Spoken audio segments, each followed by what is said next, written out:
bafowethu ungakhohlwa, singabandawonye siyazana emoyeni noma besihlunga emagameni. Thina sazana ngokubaba olimini, sazana eqinisweni. Singabapheki bembize enkulu yakwaphila ethembeni, singonogada bala emathuneni. Nalokhu kufa okuyisela sekuze kwasibheka njengabantu abangenamsebenzi, kodwa kungahlala kanjani kungasihlaseli. Nalenkece isiyakhe umngcele olaka ongaka embhalweni yethu. Sesiyagqibana, sesiyangcwabana ngaleli hlombe labethameli. Kananina kanuhluza umoya wenkondlo, uma sewulondoloza umbhalo wenkondlo emakhazeni. Sihluzeni izinkondlo zethu, ngoba kuzo sinokuthukusa izintambo zethu zokuzikhunga kanye nezandla zokuthatha imiphefumulo yethu. Sisizeni banokusidukela omeselanti baleli thempeli lenkosi.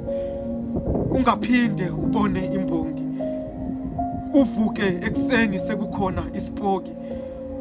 Ungaphinde ubone inyosi, uvuke ekseni sekukhona umongi. Ungaphinde ubone usonkondlo, uvuke ekseni sekukhona umshophi wesomiso solwazi kubantwana bamanguni. Bangaphinde babone idlozi, bavuke ekseni sekukhona idimoni. Nawe mfowethu ungabusawuciya lowo umugqa wami wokugcina, umugqa wami wokuphila, umugqa wami wasekhaya, sigwema ngawo ukugqoka inzila. Nceseni, zifundiseni ukulinda uma kubharaja usinga. Bafowethu, nani kanti sasibuza ukuthi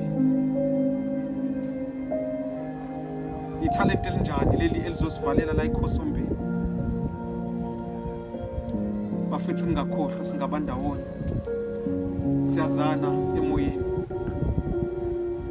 Igama uNathi Mthwazi eliqotho leli